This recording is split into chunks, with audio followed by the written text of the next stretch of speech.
So here to introduce our speaker of the day is the Lioness of Polio, Miss Peg Johnson.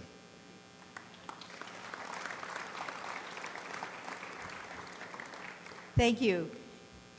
Two things you need to do today if you are excited about what you are about to hear. One is sign up for our visit to the sanctuary on the 19th of September, which has been mentioned before.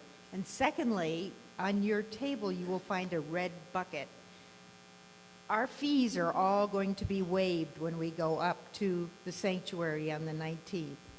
So Valerie and I decided it would be a good idea if we would like to make some donations to the sanctuary to buy something on their lists, such as maybe some cottonwood trees or some supplies that they might need at the sanctuary. So after the talk is over, think about it, and if you'd like to make a donation, we would love to have it. Now I'm thrilled to introduce our speaker, Pat Craig. Pat is the founder and executive director of the Wild Animal Sanctuary in Keansburg, Colorado. And from the website, it says after learning that thousands of surplus animals were being kept in tiny cages in the back of zoos, Pat set out to save some of these animals by building a small rescue facility on his family farm. 35 years later, this is the oldest, the largest nonprofit sanctuary in the Western Hemisphere, dedicated to the rescue of captive, endangered, and often abused large carnivores, both in the U.S. and around the world. But here's Pat to tell the story. Well, thank you very much. Thank you all for letting me come today and speak to you. I really appreciate the time and your attention to this. Right off, could I get a quick show of hands? How many people have been to the sanctuary? All right.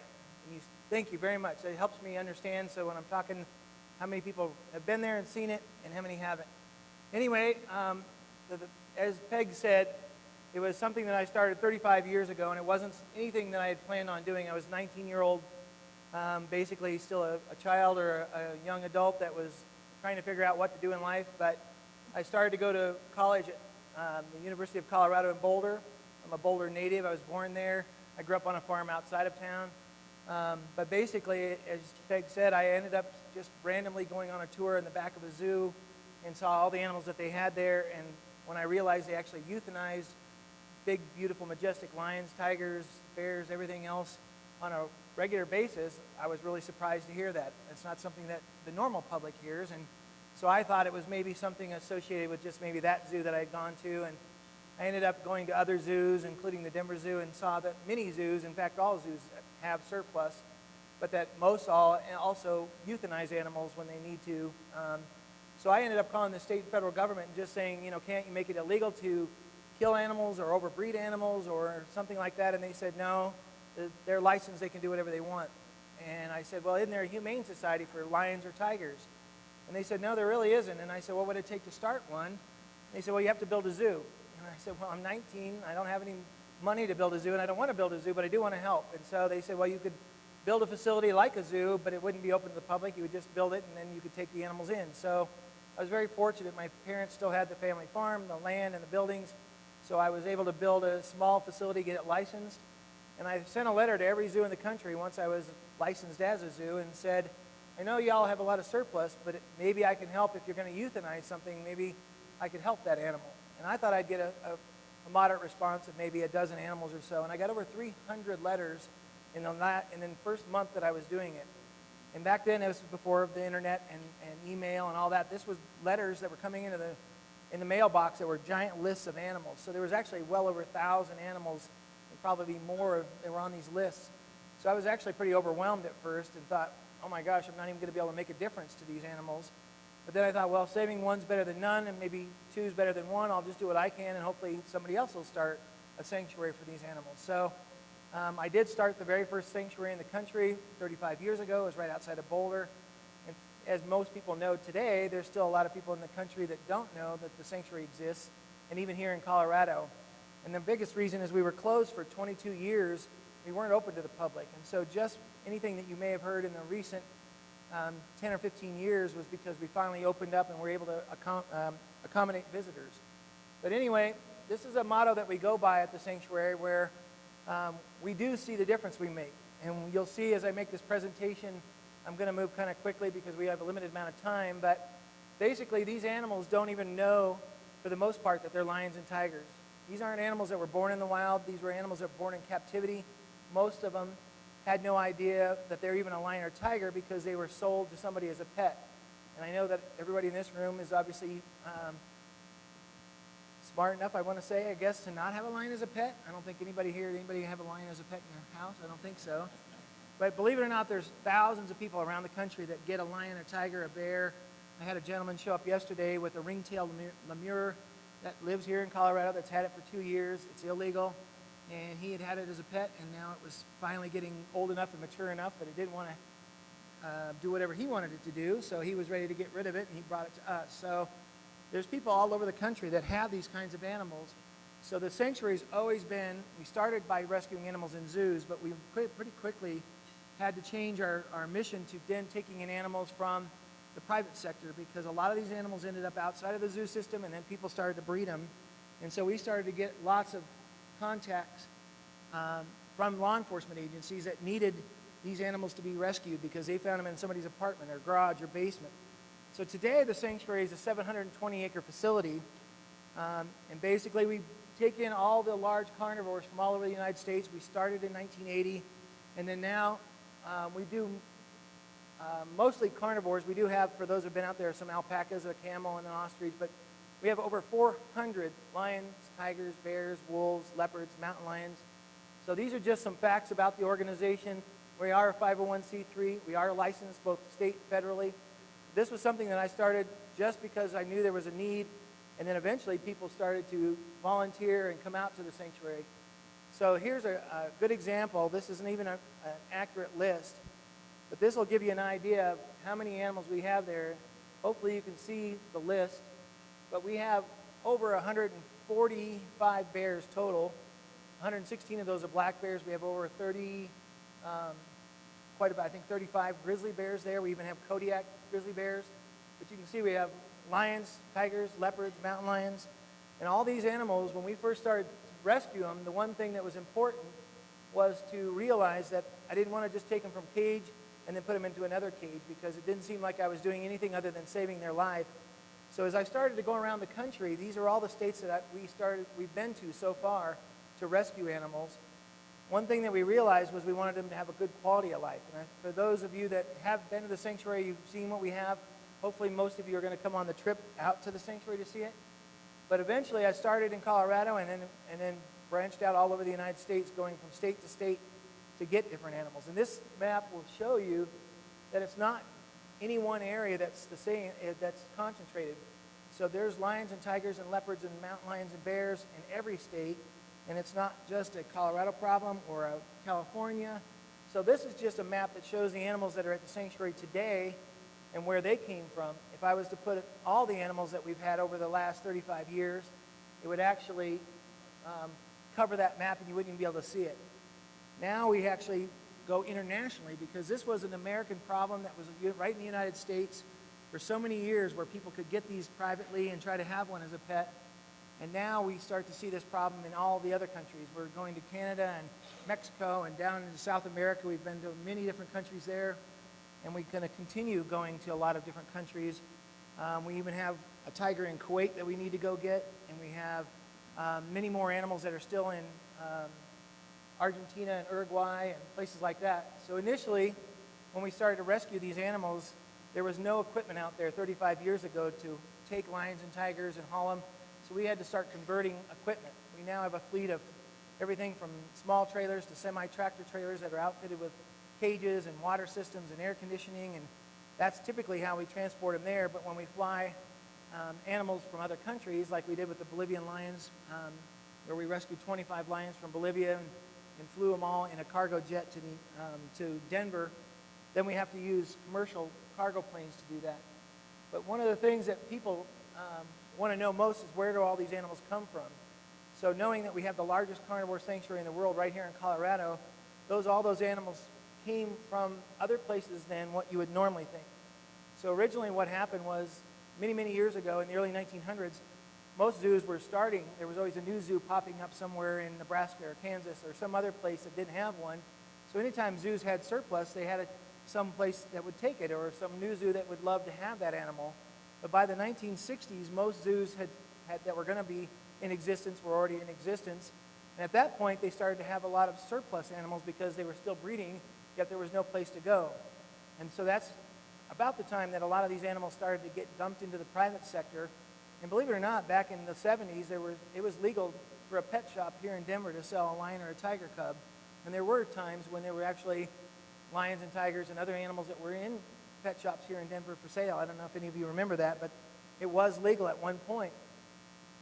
Then what happened was, once they got outside the zoo system, a lot of people thought they'd make money at doing this, just like you remember the ostrich and emu craze when everybody was going to raise lots of those and make lots of money. Well, a lot of people decided they were going to raise and sell lions and tigers and bears as pets to people. And so once they were out and they were breeding, then they started to have auctions where you could go into either Missouri or Ohio, and you could go in and get a paddle and sit down, and you could bid on a rhinoceros, a giraffe, a lion, a tiger. It didn't matter if you had a license. They didn't care. So you could just sit there and bid, and 10 minutes later walk out the door as the new owner of a 5,000-pound elephant or whatever it was that they had going through the ring. So this had gotten really out of hand in the United States, and that's when we started getting just tons of phone calls from law enforcement agencies saying, we're finding these everywhere. There was a guy here in Colorado that actually had a full-grown lion, 2 full-grown tigers, and a mountain lion in a crawl space underneath his house in Durango. And he thought, every time he got a cub and it got too big, he would just stick it in the crawl space and let them all fend for themselves. And every once in a while, he'd go out and get a road-killed deer and throw it down through a little hole into his basement, and that's how he kept them alive until the Division of Wildlife found out about it, and then they called us. So it's been a huge problem, and it's been here in Colorado. It's been all over the United States. So then the last one is the entertainment industry. There's a ton of things that are associated. I think probably the most famous is Siegfried and Roy. I think everybody knows who they are. They basically, had a wonderful act. They were very great illusionists. And the key is that to make that illusion work with all those tigers on that stage, they had to crank out anywhere from 50 to 70 baby tigers a year, because tigers are very smart. So as they mature, just like people, you don't want to do silly things anymore, and you're not going to go wash somebody's car for them just because they asked you to. So the key is that tigers, as they get 3, 4, 5 years old, and you make them do tricks day after day, they finally go, well, you know what? I don't want to do this anymore, and you can't make me. So they realized they had to have understudies constantly. So for Siegfried and Roy, they were cranking out baby tigers like crazy, training them, having understudies. And so they had gone through tons of tigers. The one that ended up stopping the show in the end was the 25th tiger that did that exact performance. And they've been doing that for 25 years, so they were basically averaging each one of those tigers about one a year, and then they'd have to get a new one, and another one another year later. So all those retired tigers, if you want to call them that, had to go somewhere. So they were actually selling tons of white tigers to people all over the United States who were then wanting to make money and breed those. So in essence, there's just all these different sources that all these animals come from. And then in the end, what happens is every one of them ends up either hurting somebody, escaping, like the one in Wisconsin recently that was on the news where they were sure it was a mountain lion or an African lion, and nobody could ever find it. There's tons of these animals out there in the United States. And so right now, there's about 25,000 large carnivores, lions, tigers, bears, that are outside the zoo system. And a good example of that is just in Texas alone, there's over 4,000 tigers that are outside the zoo system, which is more than exist in the wild in the whole world. And so that gives you an idea that this is a gigantic problem. It's not just a few random animals. We're talking thousands and thousands of these animals.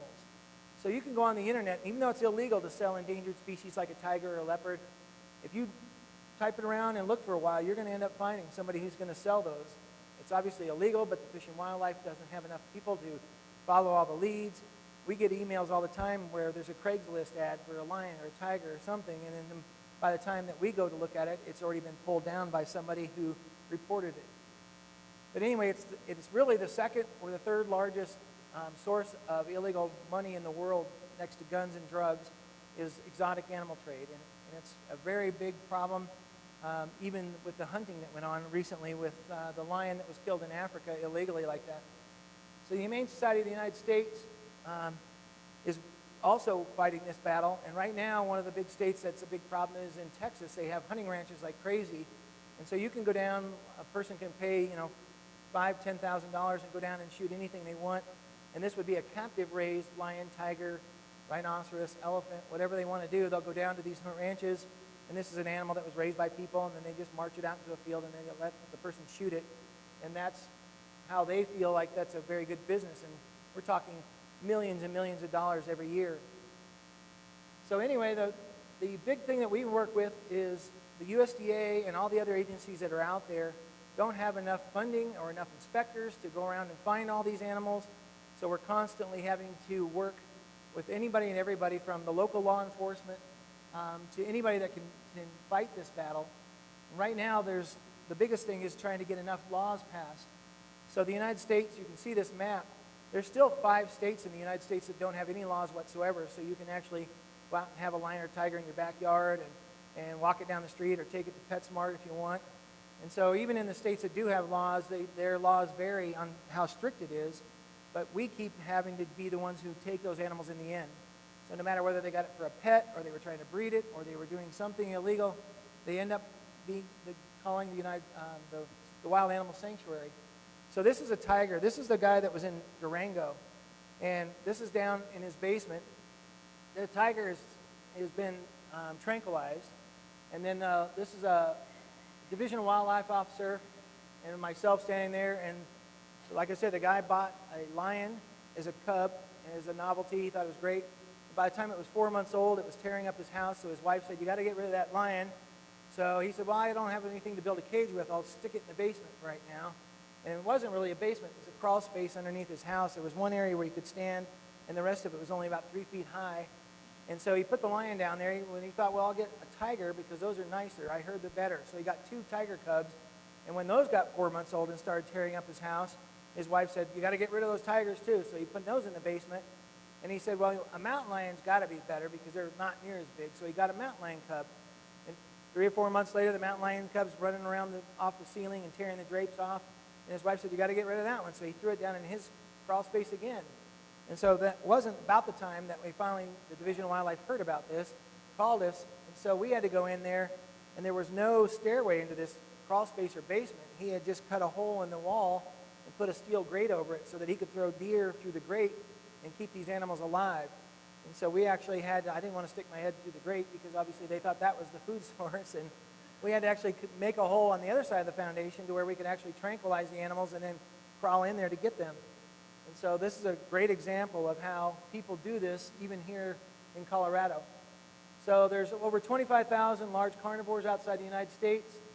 There's definitely different sources from the entertainment industry we talked about, but also, I don't know if you've been to some of the resorts now in Mexico. One of the biggest things that's happening now is they have baby lions and tigers at almost every resort that you go to where you can pay money to take a picture with one. Well, those babies aren't very nice. Once they get about 4 months old, they can tear you up. So they basically crank through babies, and they'll end up going through 6 or 8 or 10 litters a year of babies, and then all those babies get sold to somebody to try and have it as a pet. And so it's a real big problem, and you could definitely understand that it's dangerous. There's people that get killed all the time. There's plenty of kids in Texas that it used to be legal. You could have a tiger in your backyard in Houston or Dallas or Fort Worth or anywhere. And so obviously there was a lot of children that ended up getting hurt and injured. But one of the things that's more disturbing than anything is 35 years ago when somebody got one illegally, and then they said, "Oh, well, wait a minute, this isn't working out." They would call the zoo and say, "Hey, I've got a lion cub or a tiger cub, and I made a mistake, and can you please take that for me?" And they wanted to be responsible. Today, most people just take it out in the woods and turn it loose, and that's probably where that lion or whatever it is in Wisconsin came from. Somebody realized that it wasn't working out anymore, and they thought, well, let's just go turn it loose in the woods. We actually had to go up into Oregon and get a tiger out of the redwoods where it had escaped from a lady's house, and she knew it had left. She didn't really care, and it was out there. So you could imagine if you were going to go there on a family vacation and show your family the redwoods, and a tiger comes trotting by and decides to chase your mother-in-law or whoever. Anyway, so this is the big problem. Obviously, this is a really adorable little cub. And anybody would love to hold this little cub. But we all know that it's going to grow up, and it's going to be this when he grows up. And so we all make that rational choice. So it's only a tiny fraction of the population that somehow thinks that they're going to be able to deal with that as it gets that big, and that's where the problem comes in. So here's another example. This is a rescue that we did in Texas. The guy thought he would have what he thought was going to be a great gimmick for his truck stop. He was going to call it the Tiger Truck Stop, and he put tigers in cages out by the gas pumps. So you could pull up and buy gas or fill your semi up or whatever, and then go inside to pay for your fuel, and you would pay $200. You could actually buy a cub and leave, get back in your car with a cub, and leave. So we took those tigers and rescued them from those small cages where they were sitting in diesel fuel, and this is where they live in the sanctuary today in a natural habitat. And so that's really the difference about the wild animal sanctuaries. Rather than rescuing and putting them in cages, we want them to live in big natural habitats and try to be as close to being in the wild as possible. So these are those tigers that used to be at that truck stop, and this is the habitat they live in. And so we try to make them as natural as possible. We're on the plains of Colorado, so we're not actually in the mountains where we have too much snow or anything, but at the same time, as you all know, Colorado can be fairly dry out on the plains, so it's a struggle for us to always have enough rain or moisture to keep things green. I'm still trying to convince Dawn to pump water from the sod farm over to our place so that we can keep it much greener, but I haven't got him to do that yet. But anyway, this is a lucky year where it rained a lot, and so these tigers live out here, and they'll live out the rest of their life like this. So this is a really great solution for these guys to come and live in. And so hopefully when you guys come to visit, especially those who haven't been there before, you're going to be able to see how our animals live in these anywhere from 15 to 20 acre habitats in large groups. So we actually have 8 prides of African lions that live there and roam, and they actually function like a pride of lions. So this is another rescue example. These two lions came from a circus in Mexico. They spent their entire life in this cage. They were put in there as cubs, and they never were taken out. Most circuses in other countries don't do what we consider a circus. They don't get out and perform. They actually just have people that have a collection of animals, and they drag them from town to town, set up a tarp, and then charge people to come look at them. So these 2 lions had spent 15 years in this cage ever since they were cubs. And it was a 5-foot by 8-foot cage.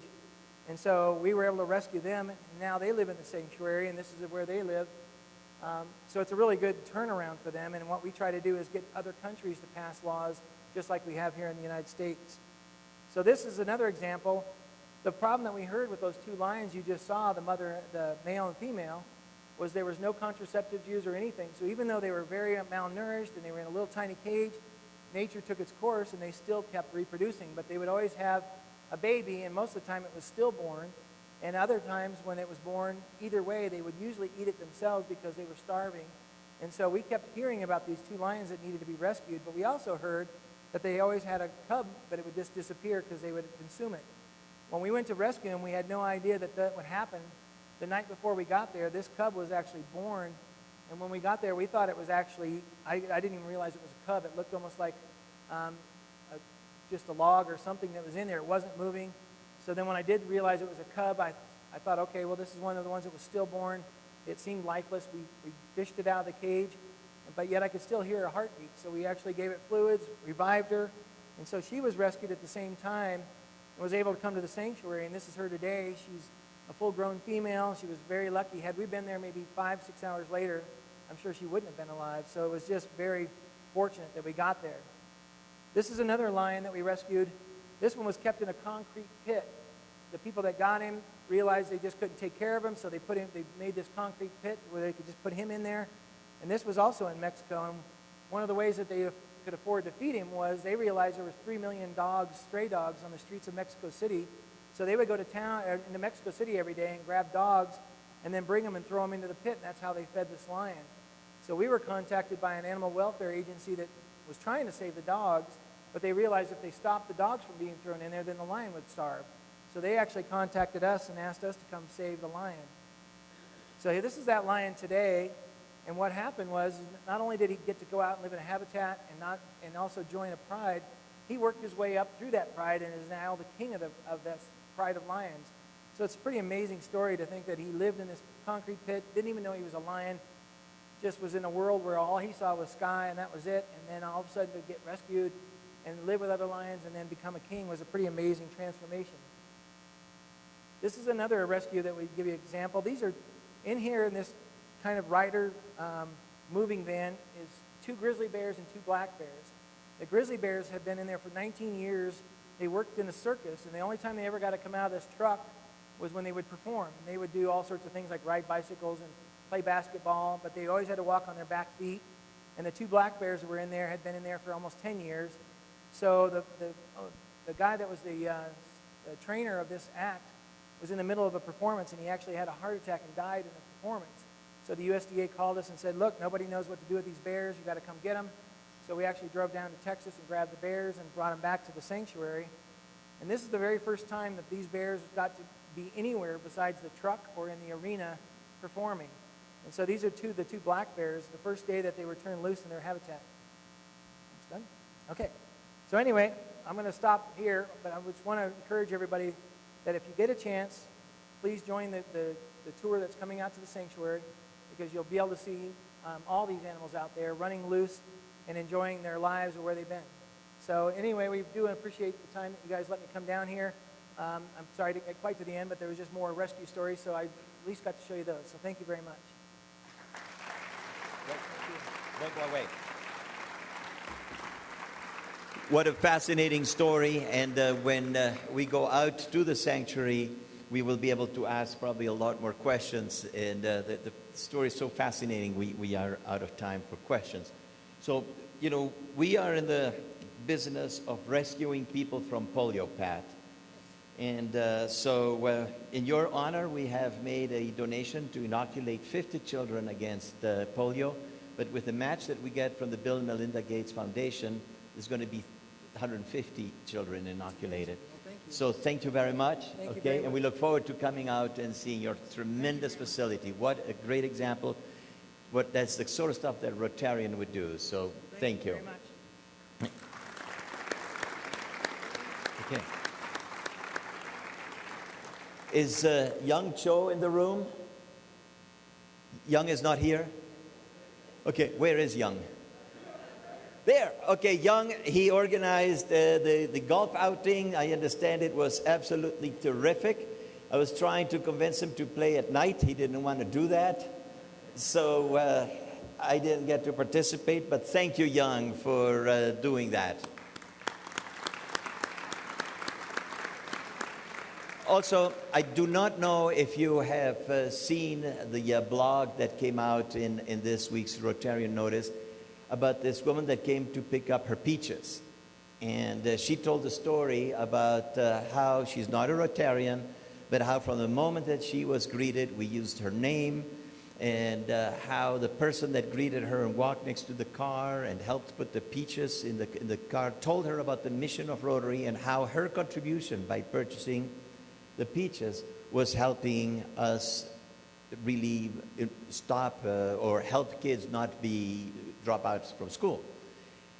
So my question is, for a bottle of wine, okay, and somebody make noise, okay, so that one answer, but who was the person that did that?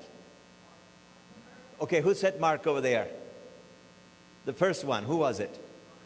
Okay, so you got the bottle, Ryan, is Mark Donovan. What an example of a tremendous Rotarian. She wrote a blog about that.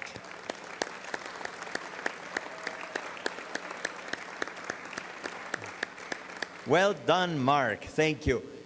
You know, we all know Mr. Mellon, and he lives fondly in our memories.